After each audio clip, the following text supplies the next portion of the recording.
Good morning, everyone. Thank you for joining me, those of you who are able to. As you know, we meet every weekday morning and Saturday morning around 7 a.m. Just when I think the light might be right where I am, so I don't have to use a combination of artificial or regular lighting, which is on the west coast of the United States. So relative to where you are, the conditions may be different, but we meet around this time so that we can work our way through these different biblical books and texts. And we are going to start our review of the book of Revelation today, or the Revelation that Christians believe was given to Jesus' beloved disciple. Most believe it was Jesus' beloved disciple, John, who wrote the 3 letters that we were reviewing recently, and also the gospel or great message narrative known as John, the gospel according to John, or the great message as I call it. So, according to the opening of this text, which isn't a part of the translation I've done to date, I do these day texts according to the text I've actually translated, so I don't have to pull in different versions and then discuss the differences, and we try to stay as focused as possible on one translation and the one that I know best since I've done it, and then wait until we go back around through the books and then do sections that maybe this time around we didn't because I haven't finished. So in the case of the Revelation, excuse me, I've done, starting with verse 12 of chapter 1, I've done some texts. So we're going to be reading verses 12 through 18. Sometimes the verse groupings I do can be as little as 2 or 3, few as 2 or 3. Sometimes in the case of a proverb, maybe even 1. But I try to get as much of a text together so that we have something to review that gives us enough of the context in order to discuss it and also make it relevant today. So it may be part of an ongoing narrative, however, and so at times we may only discuss a portion of a text and then we'll get to the rest of it the next day. But I'm bringing up the basis for the text of Revelation because according to our belief and according to the opening of the Revelation, it was given to John by Jesus after he was resurrected. And the text also says that God is the one who gave Jesus the revelation he gave to John. So we're going to be dealing with a lot of different spiritual things in the Revelation, or in the text that we're going to be considering. And that's certainly the case with our opening texts. But before we get to that, I want to discuss a little bit about the history of the text. So as you can see in the description below, we have papyri as early as around 200. And it's believed that John wrote the Revelation around 100. So we have texts or portions of texts of Revelation within approximately 100 years of the original writing. So we have a number of papyri, some that early, and then many others in the mid-200s to 300s, as well as texts like Codex Alexandrinus, which is our best text of the Revelation, since it's not included in Codex Vaticanus in the copy that we have. And that's dated to the 5th century or in the 400s. So these different texts represent periods of time when Christians used these documents, copies of the documents that were originally written. And over time, we believe that they're accurate with only slight modification, where it concerns certain things like divine names, and not just the divine name of God. Other names that were considered holy were also abbreviated or contracted in ways that weren't likely originally done. Nevertheless, that doesn't affect the overall message or content of the text. And so I've written an article if you want more information. It's on my blog, Watching the Ministry. I put a link below. And I wrote it back in 2013. Let me see if I can get a little bit bigger here. And so we can kind of read. But again, it's included in the description below. So it looks like a little bit too big there. But what I'm going to do, I put the list of some of the best texts and representatives of the Revelation, or portions of it in the description, many of which are also referenced in this article, cited and discussed in a little bit more detail, as well as in the notes. And so I will enlarge this. So what we're looking at there is a copy. We also have as you can see from the note in the description, we have evidence of revelation in the copy of Codex Sinaiticus, the text from the 4th century, which is one of our 3 primary codices: Vaticanus, Sinaiticus, and Alexandrinus. They're not the only ones, or the only ones that are credible. They're just the ones most often cited, and 3 of the best that we have. So Revelation is represented in 2 of those. And here's a copy of the script, and you can see what it appears to be the original text. And then you have these, you see the lines right here with the cursors. You have some things, some letters crossed out, other words written in here as well. You have punctuation right here. So just different things that are indicative of the Codex Sinaiticus in terms of the first and second hands, meaning different copyists or scribes that cared for it or handled it or actually copied it from another text that existed before this one, all the way back to the original hand, the one who wrote it. So, and again, there's numerous other representations of Revelation in text. You'll see in the description below. I list more of them here. Codex Ephraemi Rescriptus as well, very similar to Codex Alexandrinus, also of the 4th century. Here is a copy of what is known as P.Oxy 4500 or Uncial. That is all capital Greek script. 0308 shows portions of Revelation chapter 11. And so you can see here the script that was used by this scribe or copyist. And in my description below, I don't really list anything but the Greek text or witnesses, because I'm translating either the Greek or Hebrew. So I put witnesses for what I'm translating. But there are many other texts. There are many Latin texts and other language texts of Revelation from as early as the 4th century through to the 10th century that would be relevant for any discussion about the manuscript evidence for Revelation. We have Old Syriac. The Old Syriac does not include the text of Revelation, but a 6th century Syriac version does. So again, not every single version contains it, or it wasn't included in every single version, but there's just a couple.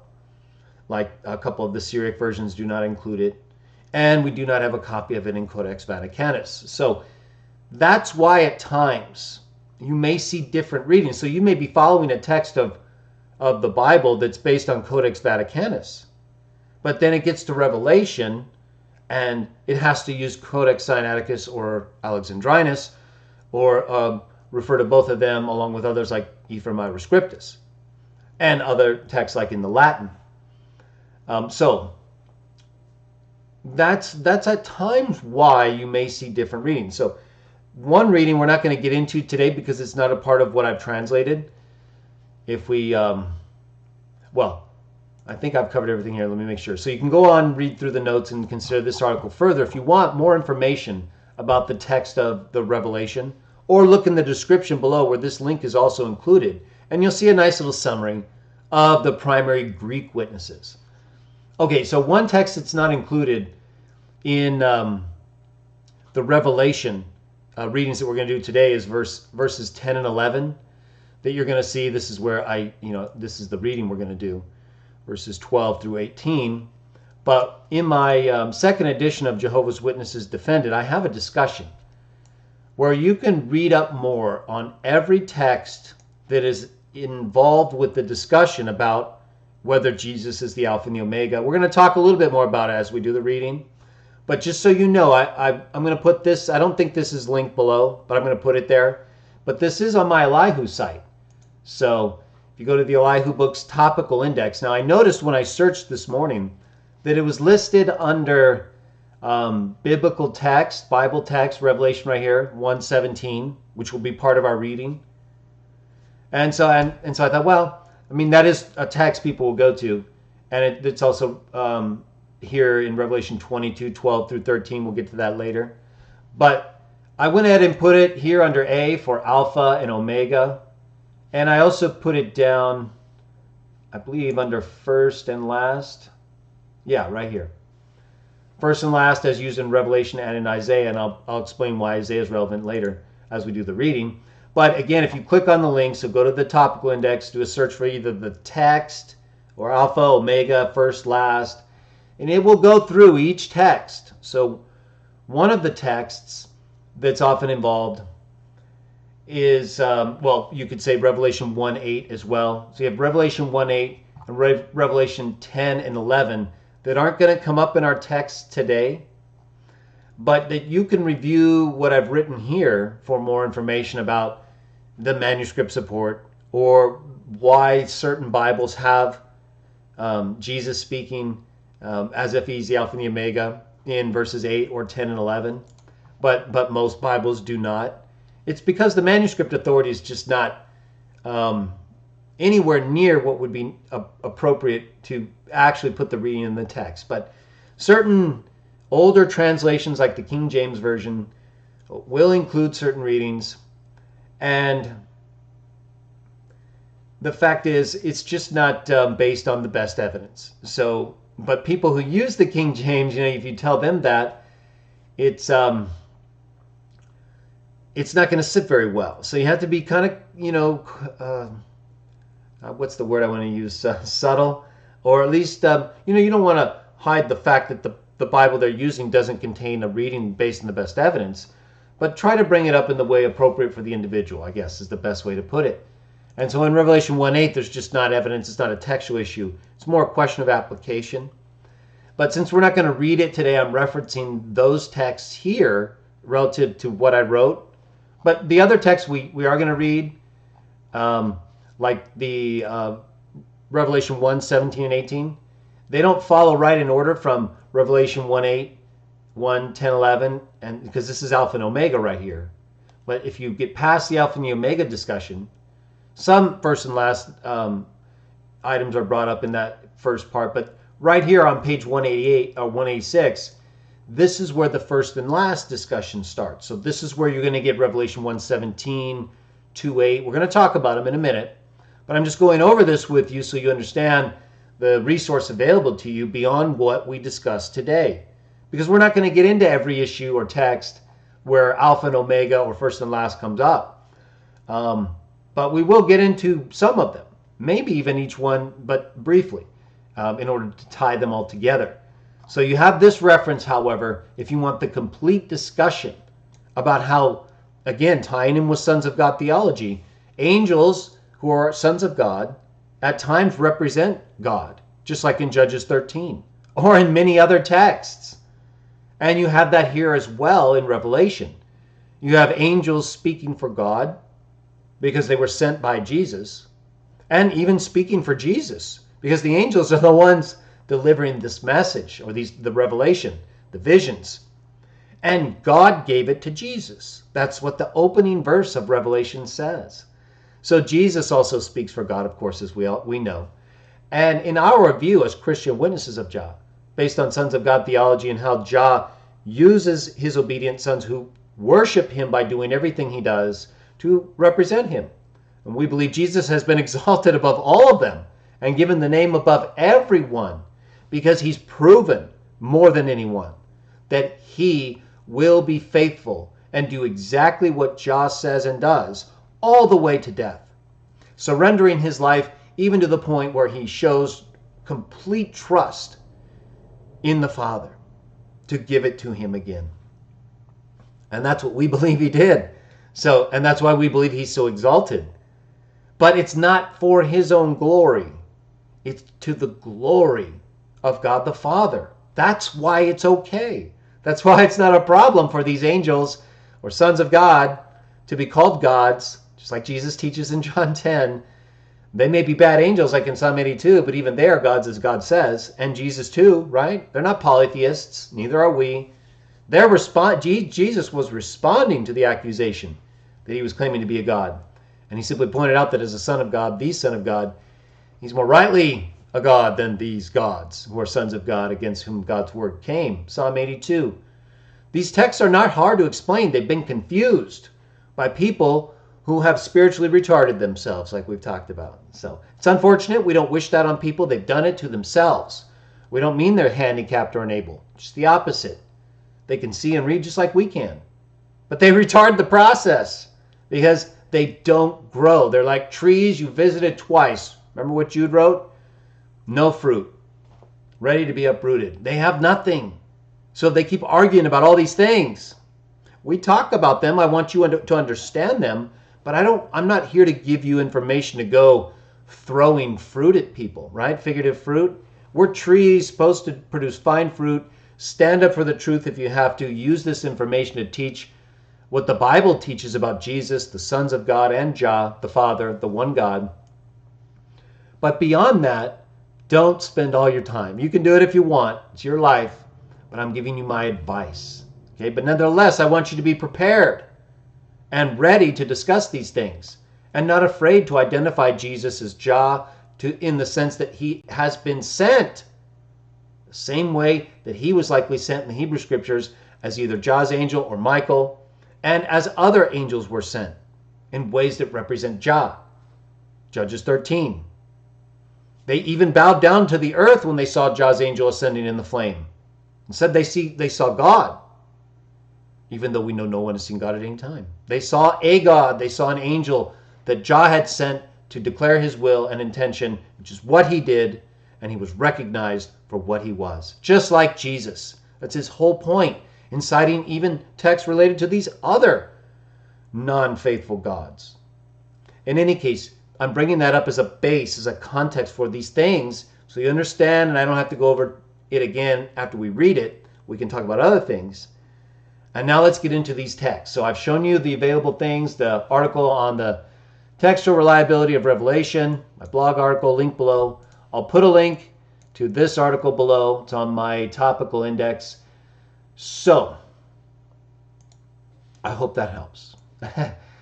I hope that helps at least in terms of getting to the issues involving Alpha and Omega, first and last, and texts related to these issues. So let's get to the text, and here we go. We're going to read Revelation 1, verses 12 through 18. And then we'll talk more about it with that kind of introduction and preliminary discussion. Verse 12. Okay, this is John. John, the one who's receiving the revelation. And this is what he's describing.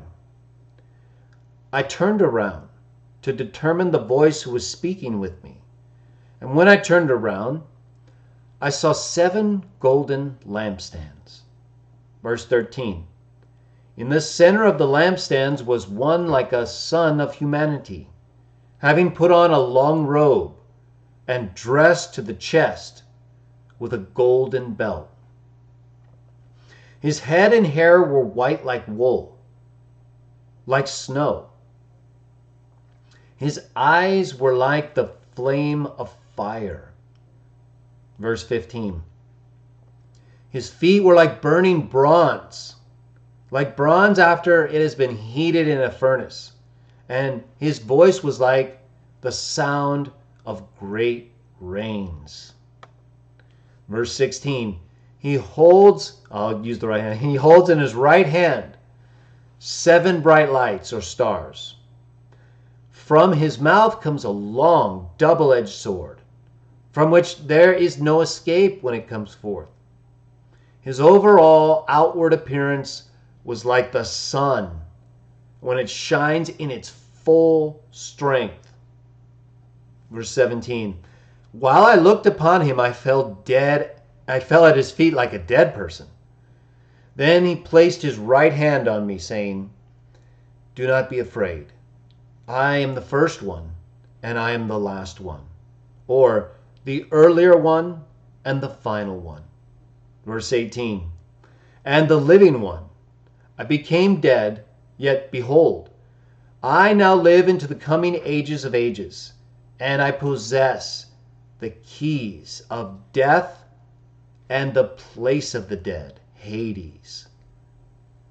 We'll talk about that last part in just a moment, but let's go through the text again. So he's setting up the vision.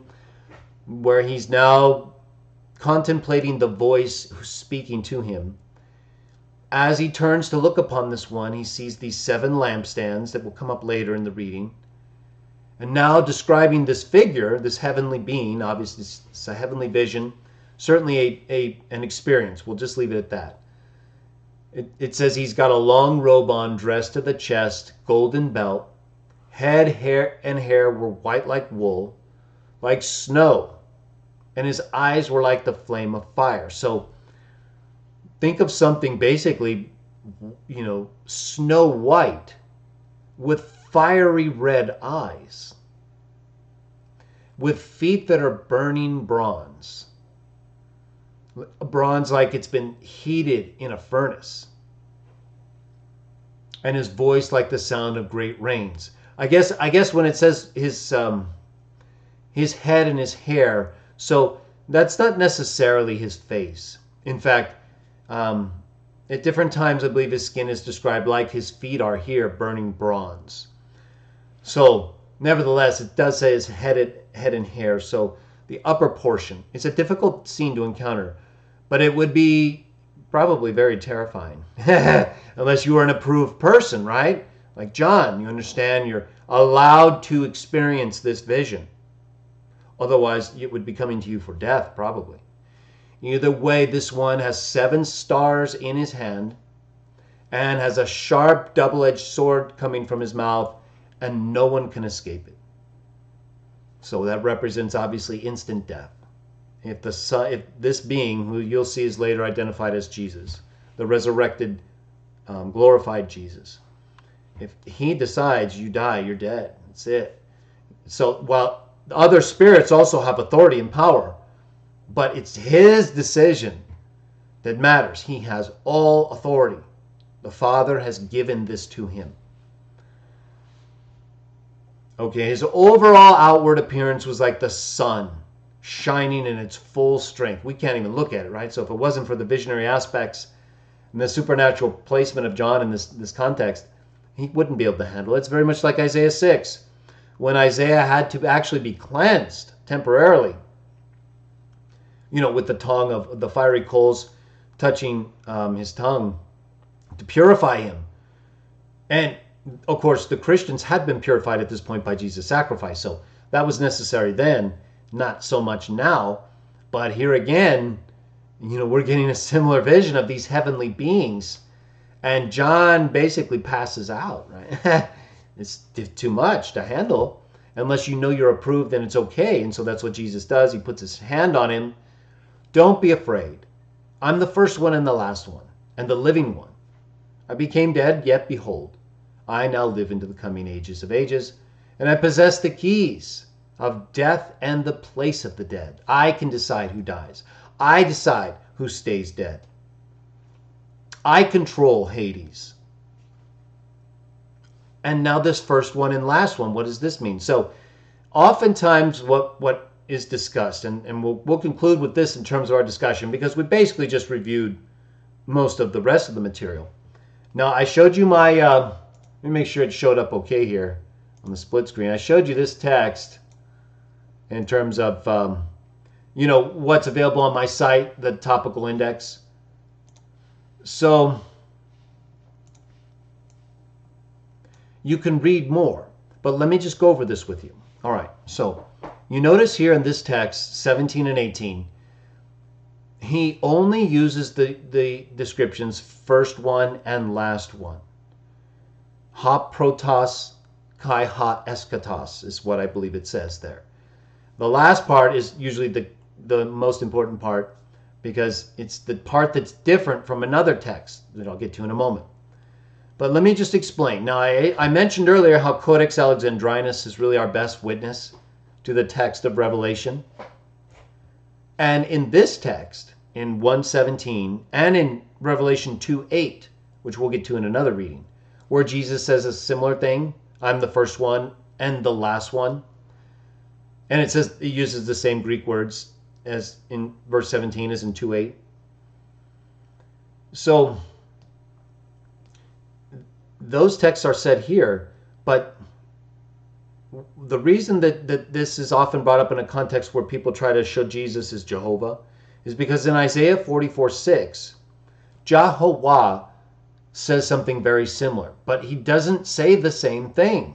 In fact, the Septuagint, the Greek translation of the Hebrew text, uses different words.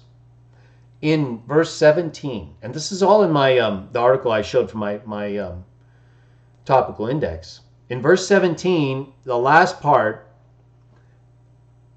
the last one, ha eskatos, the same word they use in 2:8. In Isaiah 44:6, it says ego metatauta, I after this. So it's not the same term. It means it's indicating something similar, that is, I am the totality of what we're talking about. I'm the first and I'm the one after this. That's basically what Isaiah says, ego metatauta, I after this. But that's not what John says here, and he could have easily done that, being familiar with Isaiah as he is, quotes it all the time in his gospel, great message. So here he doesn't do that, and he connects ha eskatos with the living condition. He became dead and is living and now will live on forever.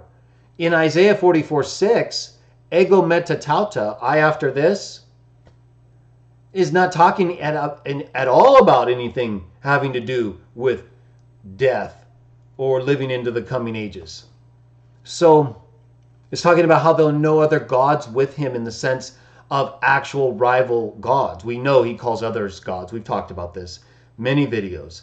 But in the sense that Jah actually would consult with gods of the nations in terms of what he does, beyond the authority he gives them, no, there are no gods with him that he consults with when he makes a decision. He just does it or empowers them and then holds them accountable, like he did in the Council of the Gods in Psalm 82. But in Revelation 3:12, actually 3:2 and 12, Jesus in this resurrected form right here, the same form we're seeing described with all these things, flames of fire for eyes, bronze feet, white hair and snow-like head, overall appearance being the sun, first one and the last one. In 3:2, Revelation 3:2 and 12, this same resurrected, glorified Jesus calls the Father his God. So this is a perfect example. This whole text from Revelation 1 to the end really shows you what Philippians 2 is talking about, that Jesus has been exalted to the glory of his God, the Father. But I don't believe that Revelation 1:17 or 2:8 are in any way related to Isaiah 44:6. It wouldn't be a problem for me, right? Because I believe Jesus is God to us, and in fact is exactly in every way what he teaches, what he does, and in his appearance, according to Hebrews 1:3, the same as God. It's just he was begotten or created by God as firstborn. He's the character, he's the imprint of God's being, the firstborn, the son. Just like humans give birth, it's not creation in the sense that we create something outside of us, but we don't think that means they're eternal because we gave them birth and they existed as part of our egg or our sperm, right? So the birthing process that we're familiar with and the Bible communicates to us includes the idea of creation, at least in the sense that one's coming into being would. And that's what Jesus says, I live because of the Father. John 6:57. All these texts, John 1:18, Hebrews 1:3. And here he's just not talking about him being the first and last, ego metatauta, as far as all these other gods that are being described in Isaiah 44. He's talking about being the living one who became dead, exactly like in Revelation 2:8. And I was going to point out, actually, I think I skipped past this part. I brought up the Alexandrinus Codex again, our best witness to this text. And then I got off on Isaiah 44:6, but I meant to point out that in our best witness to this text, Codex Alexandrinus in 1:17 and in 2:8, it uses not ha eskatos. I'm sorry, where it says the first, so it says ha eskatos, whereas that's different from ego metatauta. in Isaiah 44:6. In Revelation 1:17 and 2:8, in non-Alexandrinus texts, Codex Alexandrinus Greek text, it says the same word, protos, first. But in Codex Alexandrinus, it says prototokos, firstborn. I am the firstborn and the last. Jesus, just like Paul refers to Jesus as the firstborn from the dead in Colossians 1:20, I believe. Definitely in Colossians 1, around verse 20. So there's the idea of Jesus being the firstborn from the dead and the last one, in the sense that he's the living one who has the keys of death and Hades, and now is the responsible agent for everything involving death and Hades. That's the context of what he's saying. That's what Codex Alexandrinus is indicating, whether that's the original reading or consistent with John's original use of a term like firstborn, or if it was somewhat modified in order to fit the concept explicit in the context, that protos alone did not convey enough for the scribe. It's hard to say. What we do know is that later on in Revelation 22, when first and last are added to the titles that Jah uses, or that the angel speaking for Jesus or Jah uses, you can read that article I gave you, and that I'll link below from my topical index. When he uses that there's a trifold expression later on, beginning and the end, Alpha and the Omega, first and last. In Codex Alexandrinus, in that later text, where first and last is added to the descriptions of Alpha and the Omega, beginning and the end, it's not firstborn, it's protos. So clearly, the scribe of our best witness to the text of Revelation did not see a connection between Jesus' use of only first and last, not Alpha and Omega, beginning and end, and first and last, in Revelation 1:17, 18, and 2:8. The scribe of Codex A did not see a connection clearly between those two texts which use firstborn and Revelation 22, the text where first and last is used. And again, as I say, and point out even in my article from back in around 2000, in that section from my JWD2, for us it doesn't matter, because we can accept Jesus as Jah in every sense in which Jah allows him to represent him, which is pretty much everything, right? I mean, he trusts him implicitly and gave him the name above every name, which was probably his own name, because he's acting as God on Jah's behalf until he restores the entire earth to a paradise, right, Paul? 1 Corinthians 15. And then what does he do? He gives it back. That's the special relationship the Father and the Son have, and that the Father also has with his other sons, but just not the same as the special one he has with the firstborn. Because the firstborn came into the world and did something no one else did, and bought the earth and humanity back, and is restoring it now with all authority and the keys of death and Hades until it is completely restored. And that's the perfect present to give his dad back, right? I mean, this is really special stuff. And it makes perfect sense, because it's the same thing we see and would want to do, because we're made in their image, just like that. And we're dealing with similar conditions. So when we're given authority like this is how we should use it. We stand in Jah's place and do the right things. We don't allow people to, as angels elsewhere in Revelation were the subject of, worship or honor us improperly. They have to use us to get to Jah and Jesus, or through us to get to Jesus and Jah. They don't stop at our feet. They are to go to the Son and get to the Father, and we help them along the way.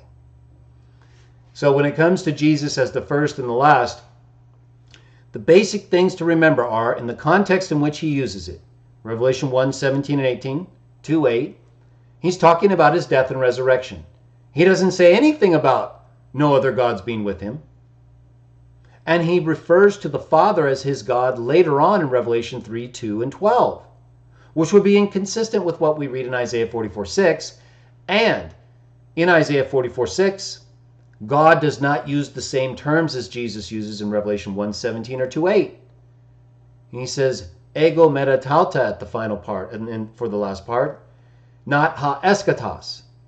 And in Codex A, we have a difference in the first part between not only Isaiah 44:6 and Revelation 1:17 and 18, first versus firstborn, protos versus prototikos, but we have a difference in Codex A itself in Revelation 1:17, 2:8, and in Revelation chapter 22, where first and last is used together with Alpha and Omega and beginning and the end.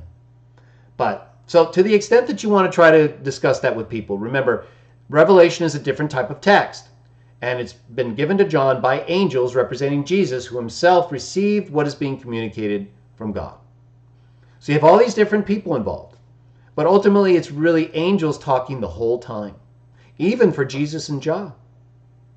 And when Jesus talks, as the angels talk for him, he's often talking for John, because they're all the same, right? They're not acting differently in any of those ways. That's why it can seem it's not confusing at all. It's one voice, different people, different beings, angels, Jesus, Jah. But they're all working together and teaching and saying the same thing. There's not any variation among them in terms of what they're accomplishing and who they're worshiping and who their God is. And if there is, Jesus reminds us, Revelation 3:2, 3:12. These are not secrets. Some of this is a little bit metaphorical, as I've said before, or visionary in the ways that we have to further discuss it and break it down, look at Old Testament texts, right? I mean, when it says someone like a son of humanity, if you're familiar at all with the Hebrew texts, then you know that the book of Daniel, Hebrew Aramaic texts, book of Daniel uses this term in a special way.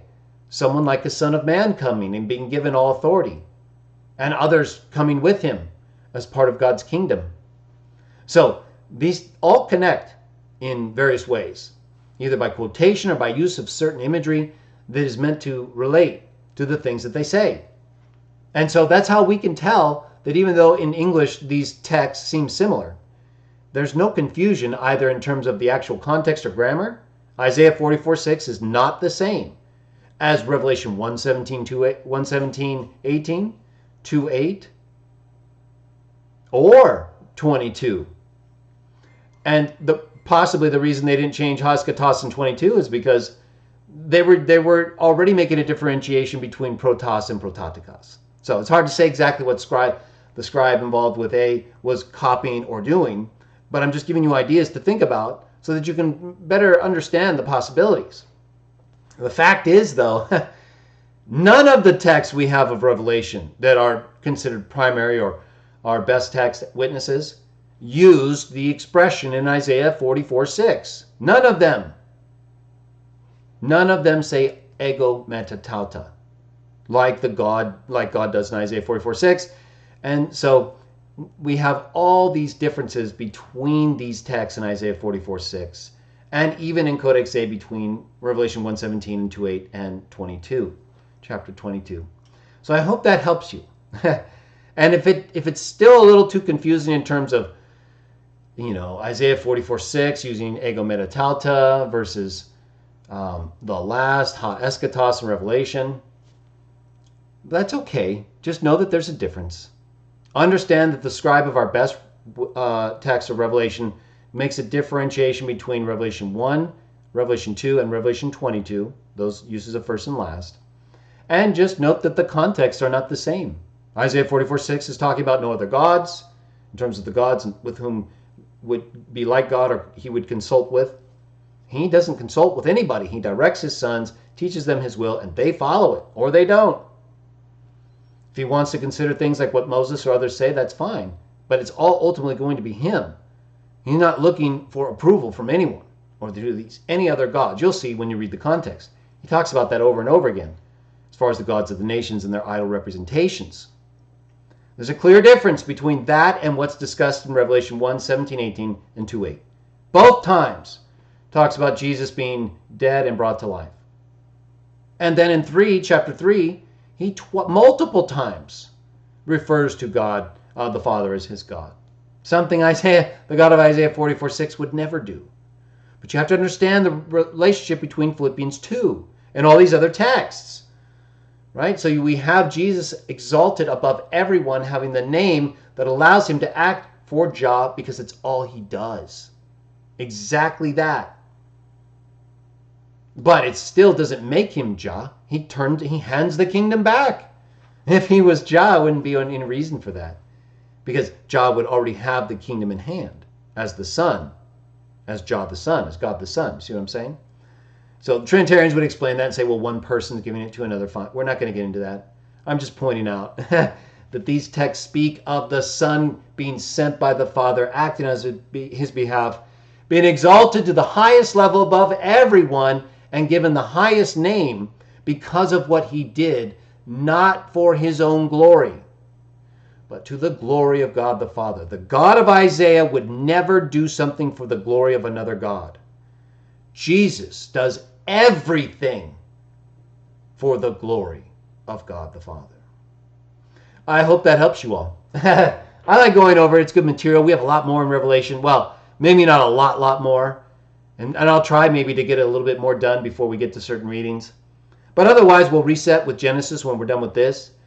You have the text I gave you from my blog on the textual reliability of John's Revelation, and the a clip from my JWD2 on my topical index. In case you want more on first, last, beginning and end, Alpha and the Omega, all that stuff, together with my other videos, Sons of God, in pre-Christian texts, and Jesus as a God, several videos that if you watch, I'm sure will help you. Read accounts like Judges 13 that describe the angel of Jehovah being bowed down to as he ascends in the flame off the altar and called God, or as I would translate, a God. It uses Elohim in the Hebrew text, but theos in the Greek text, singular. And of course we know Jesus uses the plural for even those gods against whom God's word came. That's the whole point.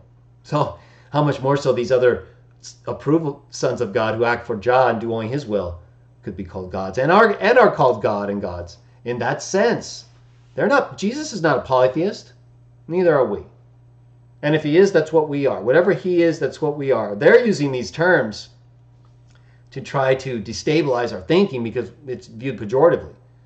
But really, we're just talking about what the Bible teaches. We don't need a label that people assign meanings to describe what we're talking about. Just listen to what we're saying. Read the texts. That's it. Biblical monotheism is how I would describe it, but that does not exclude the sons of God as gods, since that's what Jesus taught and what other texts teach as well. It's all throughout the Bible, as I explained in that one video, and I hope was helpful to you.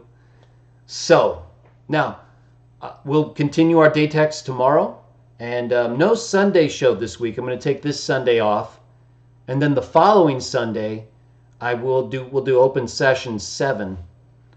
So, but this Sunday I'm going to take off, but we'll do day texts unless something comes up right through Saturday.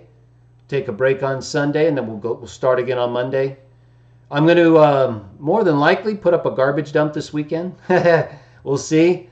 I was thinking of doing Spider-Man Far From Home, but I did look at one. I looked at three trailers, but they're all pretty much the same.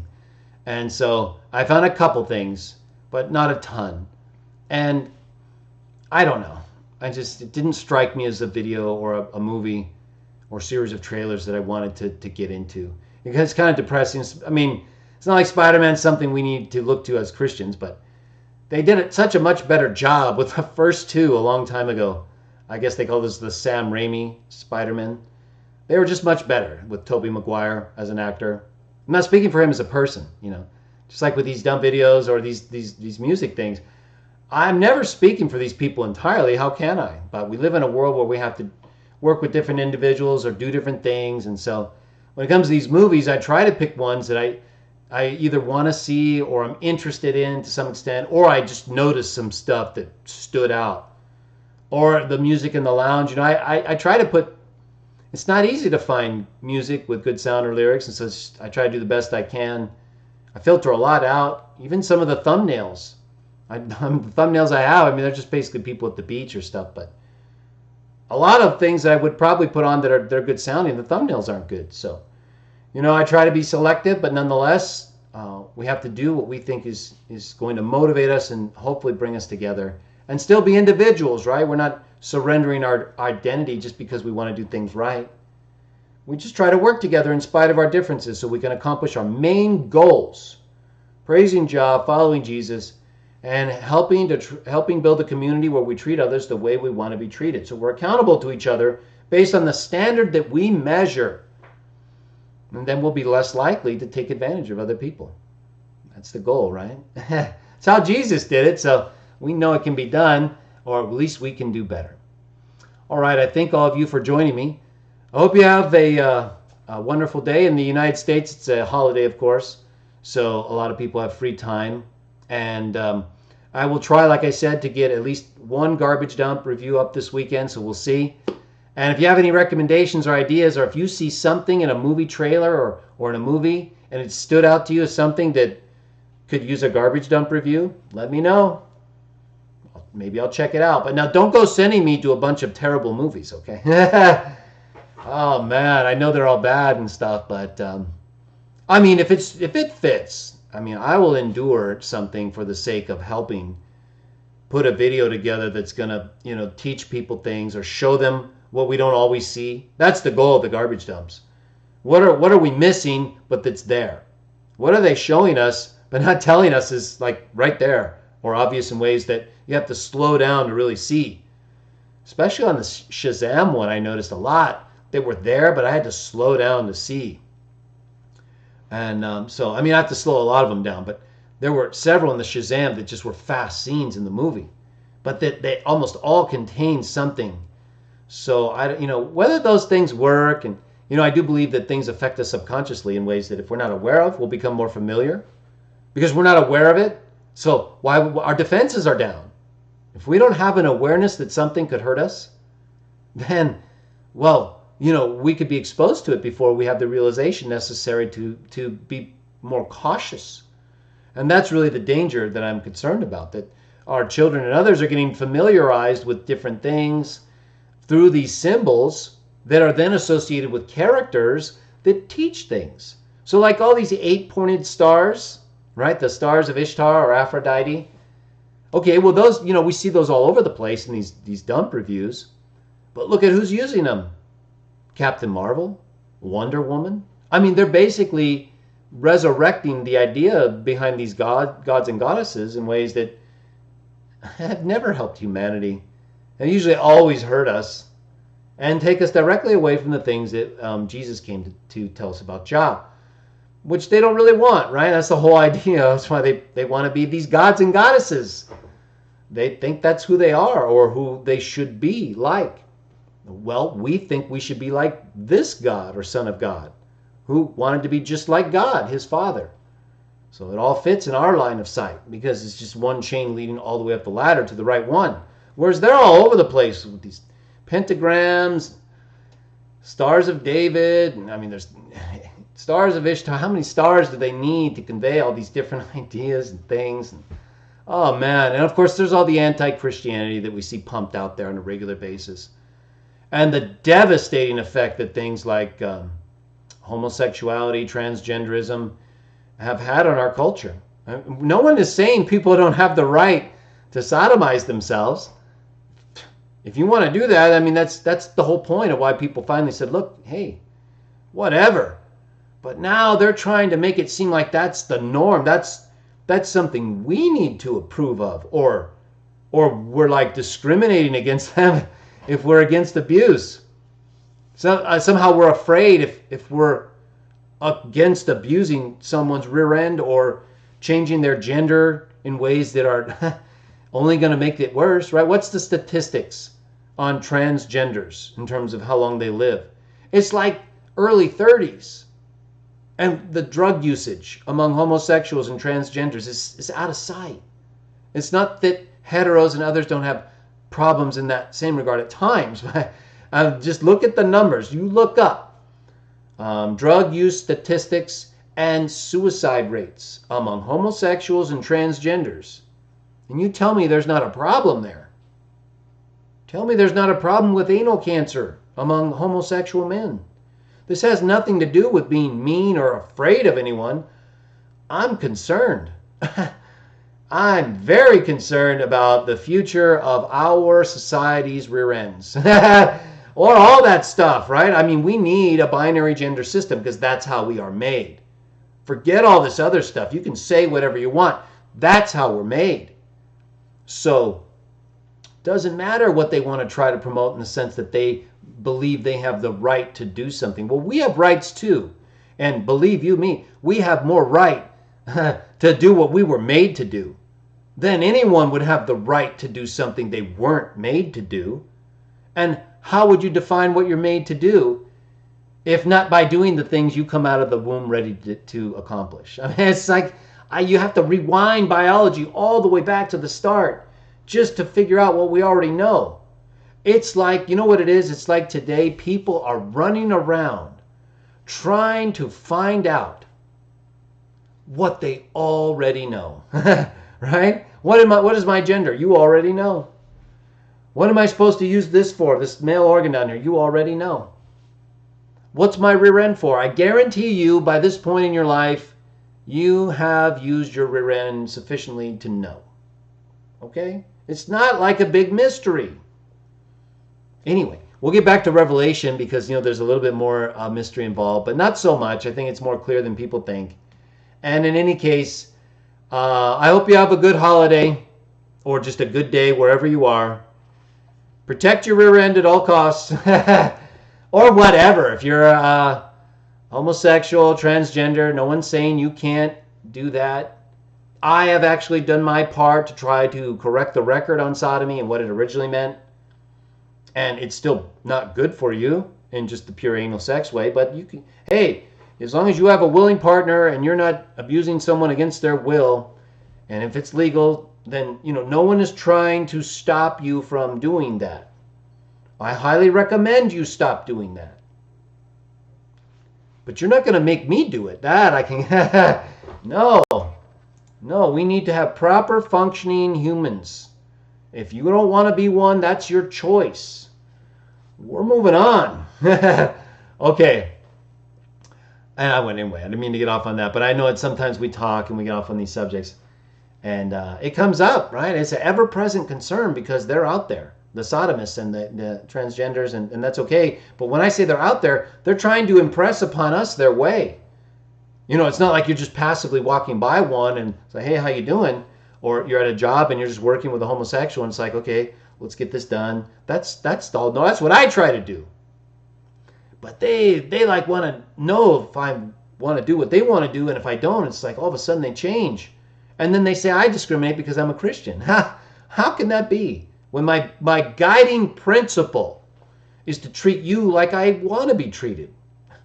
So it should be pretty easy for you to point out where I don't do that if that's true.